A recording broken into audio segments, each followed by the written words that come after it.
Okay, so welcome to my talk, Writing and its Relationship to Art Making. I'm going to start with a little introduction, who I am, why you should care.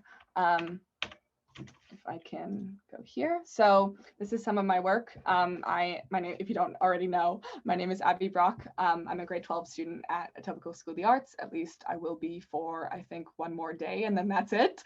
But anyway, here's some examples of my work. I do sculpture, painting, a little bit of everything, poetry, and I like to play with ideas of femininity and personhood in my work.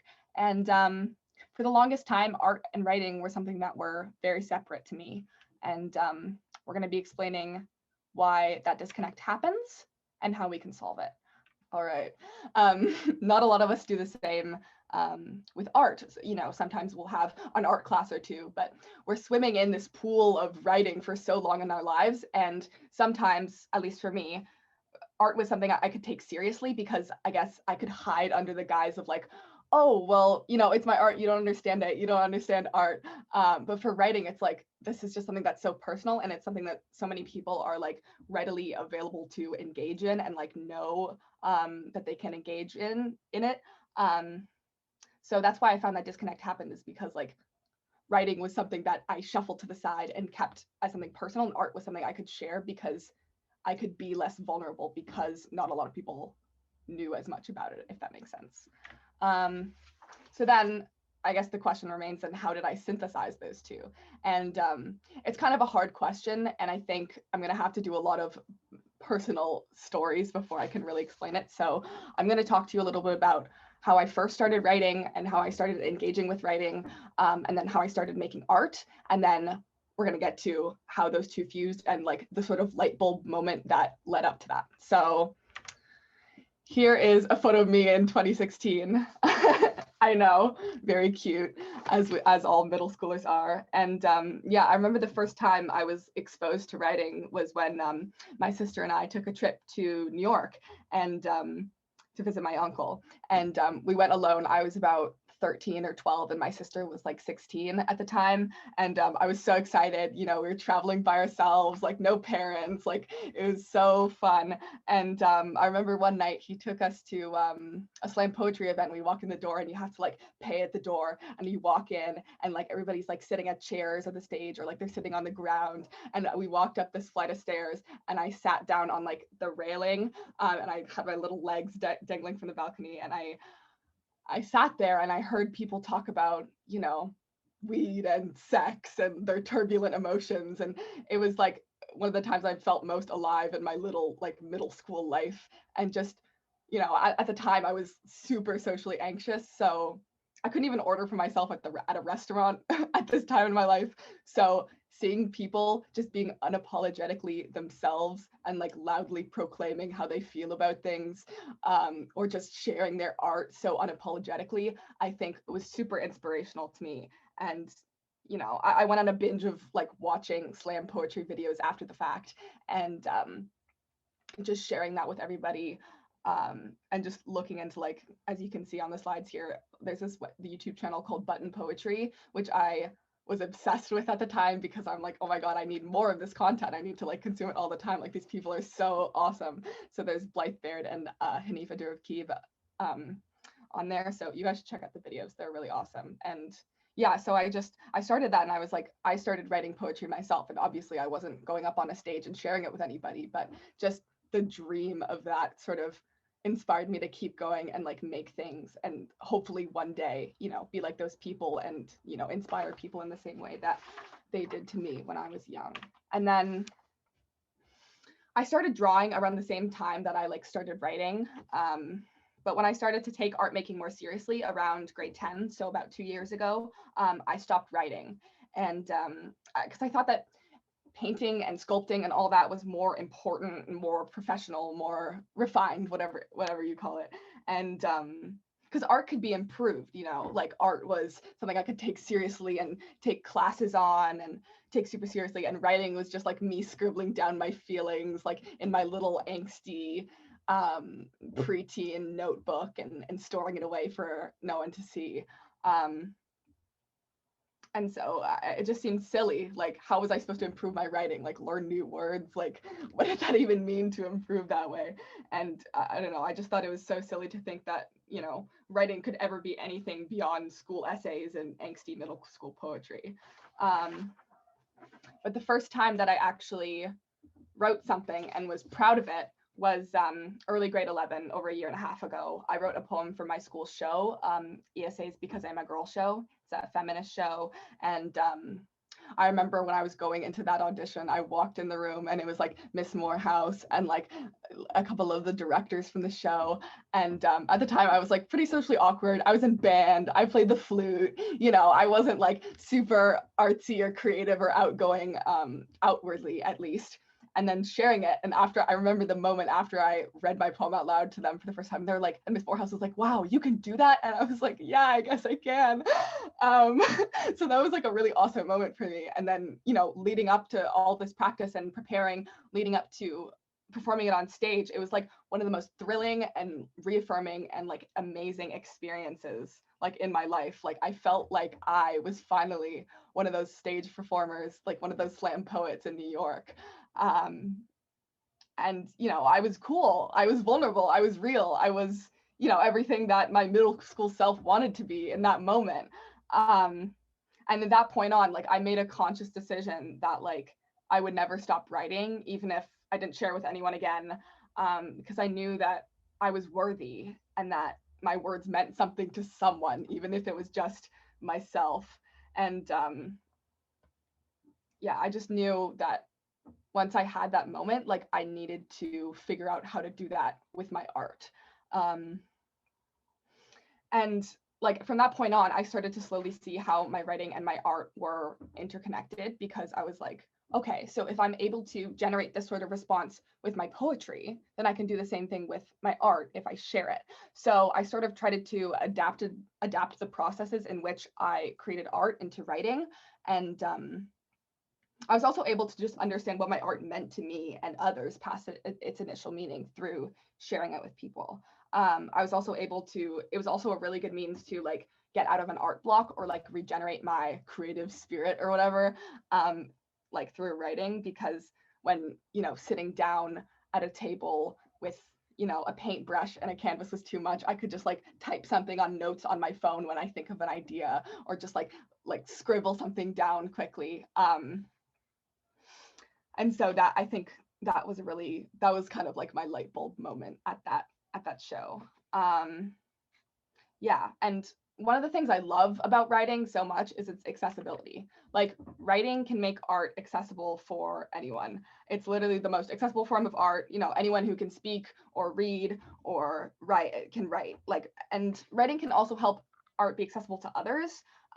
Because I remember just like being a little kid and like my family would always want to take me to an art gallery, and it would be like, oh, the worst thing, because, you know, you have to stand around in this little room and and like my mom and my sister would just take forever looking at each individual painting. And I'm like, I'll just do a lap of the room and be like, okay, done, let's get out of here. Like, I'm bored. Like, and we can't even talk that loud or run around or play. And I was just like, this is so boring.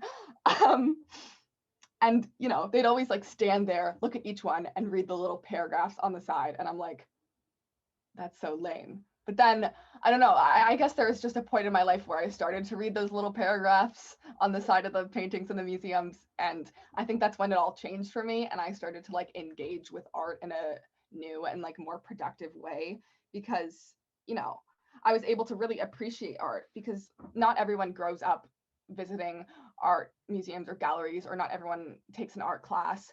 And it was a really good introduction on like how to connect with art in a way that's like better, because sometimes when you look at a painting you don't really feel anything, but when you're able to connect with a story and you're able to connect with, you know, what the artist went through, I think that makes it so powerful. And yeah, like not everyone knows, like with that experience, like not everyone knows how to like decipher this like visual language that artists create. And I'm gonna talk more about the visual language and what it is and what it means later on. And yeah, like engaging and experiencing and making work is such like a beautiful and magical experience, and there's so many people who are like dissuaded from it because I feel like there's this preconception of the art world being like scary or pretentious or daunting, or it's just for rich people to get tax write-offs. But like art is so magical and special, and I want to write this talk, and the reason I made this talk is because I want people to view art differently, and I want people to be able to know that it's not that daunting to get into it, and I want people to have that magical experience that, you know, you have. Like, yeah, art is for everyone. That's basically the conclusion, because the language, because it's just, yeah. Anyway, we're going to talk about this visual language now. I know this is a very awkward family photo, and I'll explain what it means. So now that we've figured out, you know, the issue here, and that writing and this visual language is so hard to understand, is that people connect with work when they understand who they are, as I already said. And if people aren't artists, it can sometimes be difficult to just look at a painting and be like, oh, I know what this means, or oh, I can connect to this, or oh, I can relate to this. Because I find that artists develop a visual language over time, which means like, if you are an artist and you are making art and you are thinking about all the little things you put into when you're making a painting or a sculpture or whatever it is, you kind of have an intuitive sense of like what these things mean, or like symbolism, or like, so it kind of becomes this shared language among artists, that they're able to communicate with each other and better understand their work because they're making work themselves. So they can think about the process that when they were making art, and they can apply it to when they're looking at another piece of art. And so people who don't really engage with art that much, or make art that much, don't understand this language, which can why it can be difficult to relate to a piece of art when you're not like reading the little paragraph, or talking to the artist, or, you know, engaging with it past just looking at it. And so I'm going to give you an example to sort of illustrate my point. So when I show a painting to either my mom, who's a social worker, or my dad, who works at Rogers, they go, oh, wow, you know, that really looks like you, or, oh, wow, I love that color. When I show a painting to my Oma, she's always like, she always looks at it and she's like, oh, she has a Dutch accent.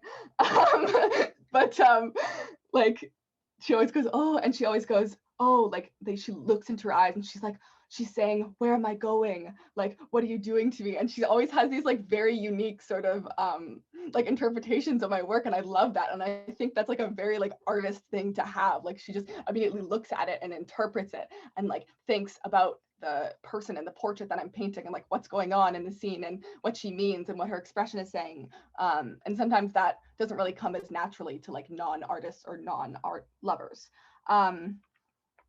But this connection issue can be solved with writing, which is the great part. So like so many people have a hard time consuming art, and I think writing is the perfect solution to that, because everyone, as I said earlier, everyone engages with writing from such an early age, and we connect with people's personal stories, and we can relate so much more. Like, I know, like when I listen to a song, I'm like, oh, this sounds nice. But when I go and look up on YouTube, like the meaning of the song, or the meaning of or why they chose these lyrics, or why they chose to put certain instruments in, it gives me like a newfound appreciation for that song. And then whenever I listen to it again, I'm like, oh, so this is what they meant. And then, you know, I can understand what they meant, and simultaneously like find my own meaning within that. So I think it becomes a lot more meaningful and powerful when you're able to writing. So that's another way that it's super accessible, and just, oh, I love it. It's awesome. But that doesn't lead to the question, why is it so hard to write about my art? I know so many of my friends who are artists have such a hard time writing artist statements or anything like that.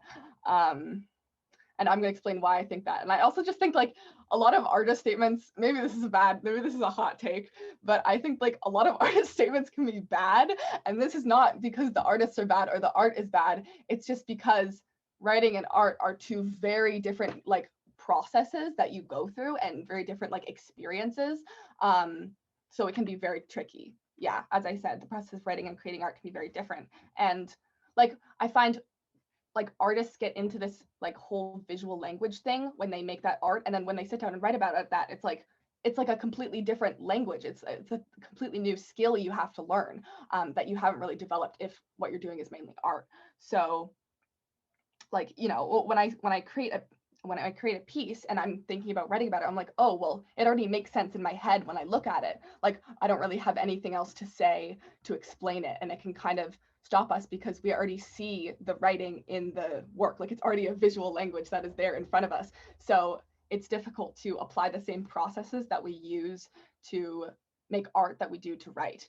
And so how do we fix this? How do I write about my art? This is the big question that everyone struggles with, and I'm going to see how I can answer that for you. And it's such a difficult question, and it's so hard for people to like start writing about their art without seeming stupid or dumb or insincere or whatever. I don't know, maybe this is a silly thing to say, but I think that you just have to start. Like, you just have to open up a Google Doc or open up your little notebook and just write. Even if you just get 3 sentences or 4 pages, like getting started and like defeating that blank piece of paper is the most challenging part of writing, in my opinion. And you just have to stop getting like caught up in your head and falling into these like anxious traps that we get into, or like worrying about the way things sound or whatever, or, you know, thinking, oh my God, this is so bad, I sound so pretentious, I've barely written anything. You know, when you like stop writing for a second, you fall out of that trance and you like look at it and you're like, oh my God, what is this? And that's something that I've really struggled with. Like, literally, that's how I wrote this talk, is I just sat at midnight and just type, and then I went to bed, and then I didn't look at it after because I knew if I looked at it after, then I would just completely delete everything and think it's stupid. So you have to like take a step back and look at it with fresh eyes before you can really get back into it, at least in my opinion. But I digress. Like, if you're hearing this and you're going, okay, sure, whatever, but how do I start writing? Like, that still doesn't really, you know, if when you ask, just start writing, and I go, oh, just write, that's not very helpful. So I'm going to go over 3 main ways that I start writing, just like either in general or writing about my art. So there's 3 different methods that I mainly use. The first one is content consumption. This is just, it's so exciting because we live in an age where like literally everything is accessible to, like any information at all is accessible to us, and like we can consume as much outside content as we want. We don't have to go to a library to listen to a song or watch a movie anymore. You know, it's all at our fingertips, like music, art, poetry, novels, podcasts, everything, all the knowledge and creativity is just a click away. And I really believe that I have learned more through YouTube video essays than I have in like all 4 years of high school. Like, there are so many amazing creators and people who have really inspired me. And here's just a few examples. There's Sylvia Plath, like Mitski, who's my favorite artist. Phantom of the Opera is a really good musical. There's a bunch of YouTubers that I put down below that make video essays that are really awesome. And just, yeah, sometimes when I watch these, you just consume as much content as possible, and then something's gonna stick. Like, sometimes when I watch something or read something, I'll like have my phone out, and like when I hear a line or something, I'll like write it down in my notes and save it for later, and then I'll make a poem out of that, or I'll create an art piece out of that. And I think it's super helpful to just like consume as much as you can if you're really struggling for ideas, and then something's gonna click. Just make sure you write it down in the moment, or else you're gonna forget. Like, take notes, or just like write it on your phone, or take a picture of something you really liked, and just consume as much as possible. And yeah, you just write it down. So those are my main suggestions getting over the big black canvas. The second one is self-reflection. So this is like the complete opposite of content consumption, because this one, you want to basically shut out all outside sources and just basically be alone with your thoughts for a while. So there's some exercises that I mentioned that you can get started. So there's like free writing is something that you can do. So you can either put music on or just be silent and just write whatever comes to mind. A lot of the times, like, it kind of just starts off with, oh my God, I'm in a room, this is so boring. And then, but if you really sit there for a good 10 minutes and like stew with your thoughts for a while, some really cool and like interesting things can come up, and you can sort of like understand how your brain works or like processes things. I think everyone should try this, even if you don't want to like share it with anyone or write. Just like put on some like instrumental music, like not with words, and just set a timer and write for 10 minutes, and there's going to be some really interesting things that come up. I feel like I've definitely like learned a lot about myself that way. Another way is like journaling or diary entries. I don't really personally do this because I can't commit to things daily, but I know this really works for some people, just especially like if you have a bad memory and you want to like go back and you want to like remember things, or if you had a really good day, you know, or even a really bad day and you want to write it down, and then, you know, reflecting on it, I think can be really cool. Like thoughts or memories or things as they come, so you don't forget them later. I think could be really useful. Or another thing that we did in my writer's craft class, wow, that's a mouthful, is write a flash fiction or flash narrative. So you can either like, what we did in our class is like you can take a memory or something, or like a very specific like a memory that you like, your fondest memory, or you can just think of like a story based on something in your room, and you just write like a paragraph or something, just like really quick story, like a memory, whatever it is. Or you can even take a memory and change it a little bit and make it fantasy, like, oh, what if instead of this time that I went to the CNE, I went on the big roller coaster, you know?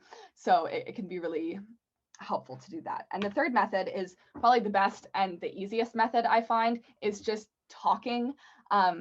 Yeah, the only problem with this one is that you do need an initial idea or thought. So the other two are more helpful if like you're like, oh my God, I have no thoughts in my brain at all. Like it's not working out. But this one is really useful, and it's like the way I write most of my essays and talks and stuff like that. I sit down, I went into this routine where I force my mom to go and sit down at the dining room table with me, and we just like, I just tell her my idea, and then she sits back and I'm like, no, shut up. But that made me think of something that I do want to write down, and that is good. And so it's really good to like bounce off ideas with people, obviously not with the being mean to your mom stuff, don't do that.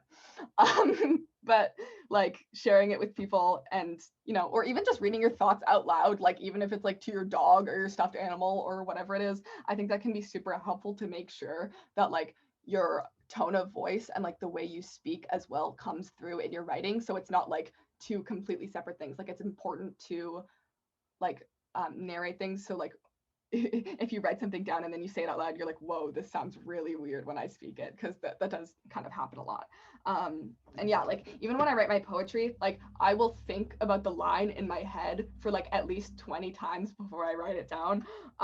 You know, I rewrite it again and again and again in my head until it just like rattles in my brain for so long that I just like have to write it. Like I've definitely just like at some points like been thinking about something that I'm going to write for so long and like kind of saying it, and then I like have to like get out of my bed and like go and sit and write it down because it's like brewing in my brain for so long. So it can be really helpful to develop ideas. Like if you have something in your brain but you don't know how to put it on a piece of paper yet, just share it with somebody, write it down. It's super helpful.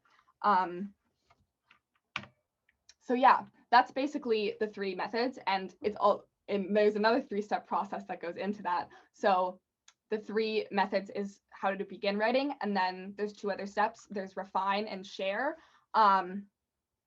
Refining is very necessary, but you have to get to a point where you have a somewhat finished piece, or you have something you think is ready, and then you can share it with your friends or your teachers, parents, whatever. And yeah, like I feel like after you get past the initial hurdle of writing something down, it becomes a lot easier later on.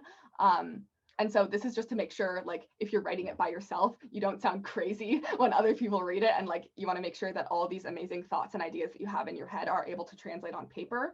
And then the final step is to share. The difference between the refining and the sharing is that sharing has to be at a point where you're already confident in your work, and you can, you know, what I do, you know, like I share my poetry to my mom. She'd be like, are you depressed? I'd be like, no, mom, it's my art. Like you have to have some level of confidence when you share it with people. And then once you do that, you get to hear all this amazing feedback and ideas and inspirations from people,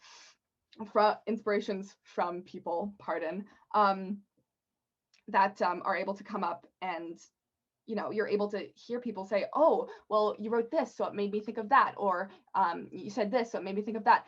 And then you get all these new ideas and new content and new perceptions of your work that you're able to incorporate, which I think is really awesome and cool and great.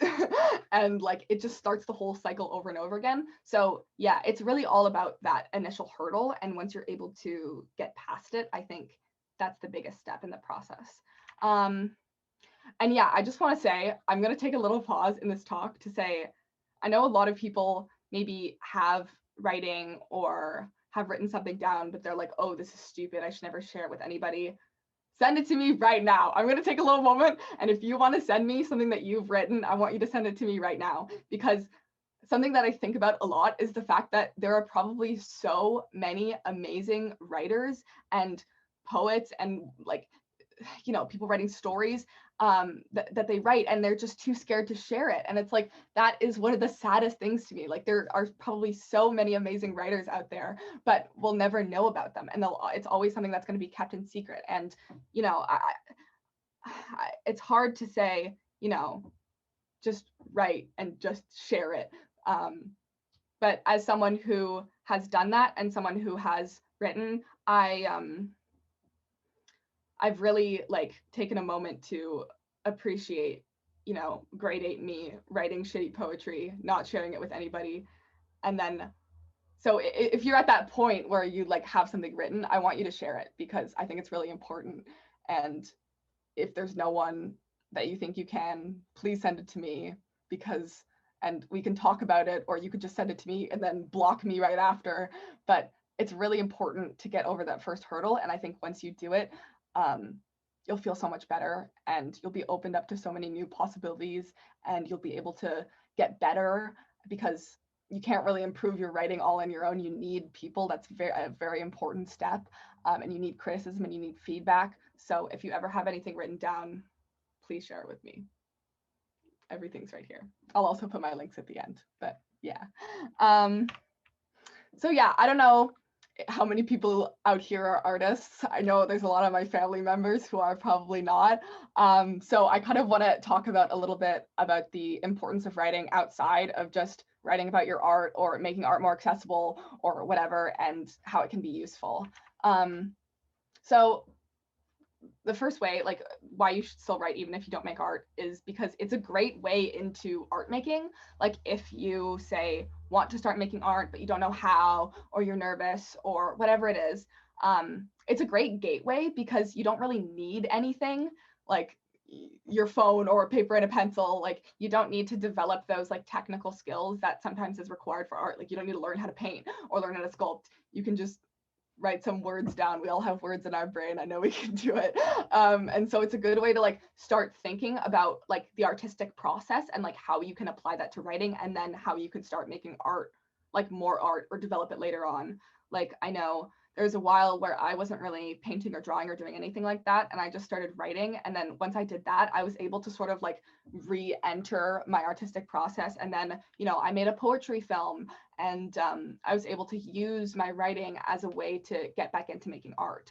So that is super helpful. And, you know, even if you don't want to make art, I think it's a super great way to understand artists and to understand what it's like to make art. And I think it could really give you like a newfound like appreciation for what artists do and what the process is like, and, you know, how it works basically. And just like kind of understand why they're so weird sometimes, or like understand, you know, when you walk into a gallery, you're kind of like, oh, I get this, because, you know, when I was writing this down and I had this inspiration, I can understand why this person would be inspired by that, or, you know, what have you. And I also just think it's a really good way to like communicate better with people, or like be more honest or open or vulnerable or share your feelings. Like if you write it down first, then you can kind of articulate your emotions better to people, and like have more empathy and be kinder, and, you know, not bottle stuff up, which is something, you know, we love to do now. Like we kind of live in this, I always think about this as like, we kind of live in this internet age where everyone shares so much, but also shares so little. Like we curate this like online perception of ourselves, and we share photos of us and our family and our lives, but we're not really vulnerable. And I think writing is a really great way to do that, or sort of get into that, and break down some of these walls that sort of online communication brings up, especially now. I know stuff is reopening, but writing has really been a good way for me to like vent my feelings, and then also like build up the courage to talk to people about how I was feeling. And also, if you just write and you share it with someone, like, it's gonna change someone's life. Like, you don't understand. Like, I remember going back to like when I like read my poetry out loud for the first time, or like at the Because I'm a Girl show. I had so many people come up to me and be like, wow, like that really struck a chord with me, or, you know, something you said really resonated with me. And like, that was such a crazy moment for me, because I was like, whoa, like I'm not alone. Like, there are other people who feel these feelings, and there's other people who have been impacted by my work. Or I remember like I wrote an art talk and I published it on the YouTube account, and there was someone who commented like, oh, like I'm attending ESA next year, and you know, a lot of the things you said really resonated with me, and, you know, I hope everyone at ESA is as nice as you, or whatever. And I was just like, it was such an amazing and validating experience. And it's like, that's why I need to keep writing, and that's why you need to share your writing, because you don't understand what it can do for other people and how amazing and magical it can be, to have someone, you know, to see someone who feels the same way as you or understands what you're going through. So it's a really amazing experience, and just please write, just do it. I don't know what else to say, you guys, at this point. And so if you're not an artist and you want to start, you can use one of the 3 methods I highlighted previously, or I think a great way to do it is just like copy stuff, like not obviously copywriting word for word, but I mean, I think a lot of artists start like drawing I mean, at least I did, or a lot of artists in my generation started drawing fan art, or like, you know, I started making my own original characters, or like drawing Steven Universe, or like, and just like copying other characters. And then once I did that, you're sort of able to consume all these things and like copy this and copy that. And then eventually, once you mix all those things together, you're able to find your own style and emerge that way. And I think the same is true for writing. Like the reason why I started writing was because of those button poetry videos and slam poetry. And then my was I was copying that. So I copied their style, and I, you know, like I like learned new words and I put that into my writing. So you can just find a writer or a style of writing, or, you know, even a musician that you like, and try to copy their style. And then once you do that and you copy enough artists, then you can find your own style and way of writing within, which I think is really cool. And here's I'm gonna put some places to start. So these are just some ideas. Like, you can write anything: poetry, fiction, nonfiction. Like, I think a great way to start is like free verse poetry. You know, you can just write random stuff down, or even just look up writing. Like, you can look up writing prompts online. There's a million different places. Like, you can go on Reddit, and it gives you like the beginning of a story, and then you can like finish it. Or fan fiction. I know it's kind of cringe, but a lot of actually artists and a lot of writers start with fan fiction. Like, I know like Twilight was originally a fan fiction or something, or like 50 Shades of Grey, like they started as fan fiction, and then, you know, they became on to be these super successful novels. So these are just some ideas if you're really like, oh my God, I want to write something, but I don't know what I want to write. These are some great places to start, and just write it down. And then here's some inspirations of mine. There's some poets and books and YouTubers that I really like that talk about, you know, a lot of them are poets, but there's also some like political content or philosophy, which is super interesting. And if you're in Toronto, you guys should check out The Beguiling. It's like a zine and like comic book store, and they have a lot of like local artists and zines, and sometimes they do like poetry readings or like readings from the authors. And I think it's just so important to find local writers that you can draw inspiration from. Like, going to a poetry event live, like, is literally so much different than watching it on YouTube. Like, it's such a life-changing experience, like being in that room and having people talk and share their work. And it's also a great way to like sort of understand it a bit more. Like, if there's like a poem and then you get to see the writer talk about their work, you sort of get a better understanding of what's going on and, you know, what they're really trying to say, and you can sort of empathize with them a bit more. And so, yeah, these are just some ideas to get started if you need to. And we're going to go over to some questions. I have some pre-generated questions here that I'm going to go over that some people put beforehand. But if you have any other questions for me, or comments or thoughts or whatever that you want to share, there is the Q&A function. You can just type it out and I'll answer it. So yeah, I'm just going to go off with some of the questions that I have pre-written here. Someone asked, where do we begin with writing, and what topics are good to write about? Anything, any topic. Like, I know that's so vague, but like whatever inspires you and whatever like sticks in your brain so much that you feel like you have to write it down. That's the best way I can think of, honestly. And just where to begin. I already mentioned those 3 methods, but just like really try. It can be really hard to read, especially like I am so bad with reading books. So if you like need inspiration, or you're like trying to figure out what to write, like go on YouTube and look at video essays, or look at poetry, or I really like audiobooks, because then I can like listen and also like be going about my day and doing stuff. Like I'm a multitasker, I need to do that. So like being able to listen and do something at the same time is really useful for me. So yeah. And the next question I have here is, what is something that works in one medium that doesn't work in the other? I just think the processes are so different for writing and making art. Like, again, visual language, all that fun stuff that we talked about earlier. And I just think you have to, it's just 2 very different skills. But I think like whatever idea or concept that you have can work in either. Like, I think as long as you are able to understand the difference in between the processes, the idea can be interchangeable between mediums. Do you ever write stories about your art, or make art about your written story? That's kind of I was kind of thinking about this one for a while, because I don't know if a lot of my work comes from stories. It's not really a narrative work. It's more just like my feelings on a page or whatever, like, or just something I was thinking about. But I do make art based on my poetry a lot. Like I'll write something about an idea or a thought I was thinking of, and then I'll turn it into a painting, or just like take the ideas and just like slap them on a canvas. But I think, yeah, just for me personally, like I don't really do a lot of narrative work. I just kind of like take my little feelings and ideas and thoughts about, I mean, definitely stories inspire me, and like concepts like from philosophy or from shows or movies like totally inspire me, but I wouldn't say it's narrative. Someone asked, does color and font matter? No.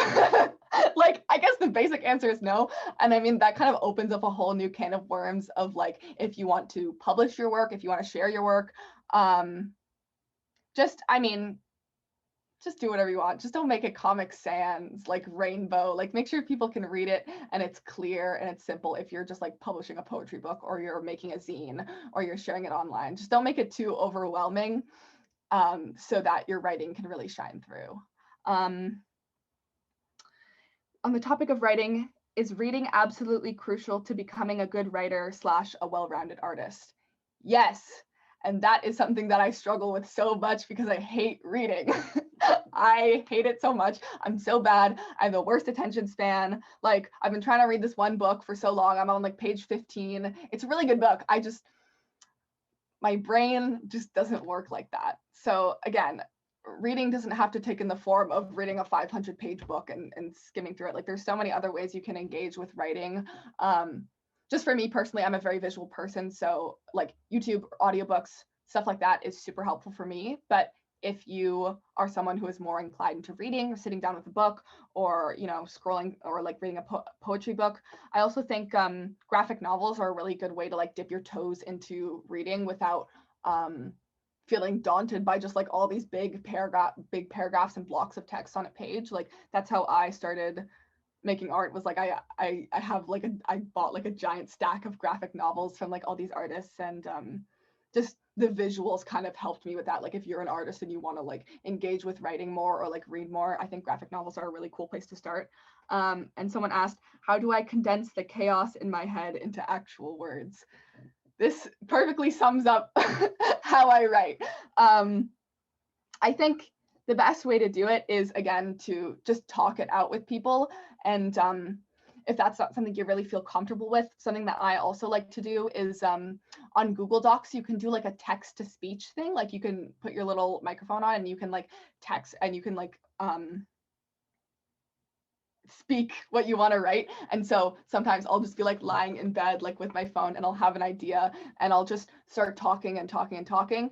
And then I have all these words on a page and I have all these ideas. And then that's when you can go into the refinement step in the process. So you can either share it with people, or you can just look over it another day and edit and see like, oh, you know, I really like this idea. Now let's take that idea and make it sound pretty.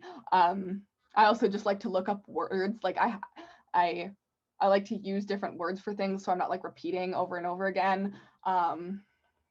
Like looking up synonyms for things is something that I do all the time. So I hope that is helpful. And so, oops, I'm going ahead of myself. So I have 3 other questions here. Does it stop feeling so humiliating to share your writing with other people? Oh my gosh.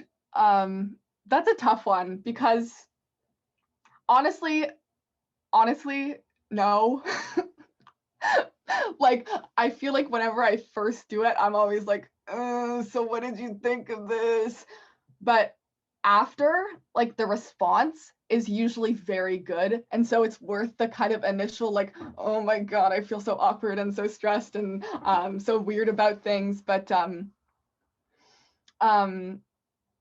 yeah, there's always, I feel like, going to be a little bit of humiliation, just because it's kind of a, like, sharing your poetry can kind of has this sort of almost stigma around it of it being like, oh, too personal or too weird, or you know, I don't sound as smart as all these other people or all these poets we learned about in class. But it can be worth it, because the response that you get is usually much, much better than the initial humiliation almost.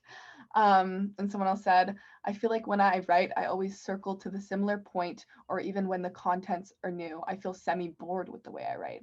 I guess it might be because words on a page aren't as vibrant as paintings or as attention-grabbing as songs. How could I overcome that? This is a very good question. Oh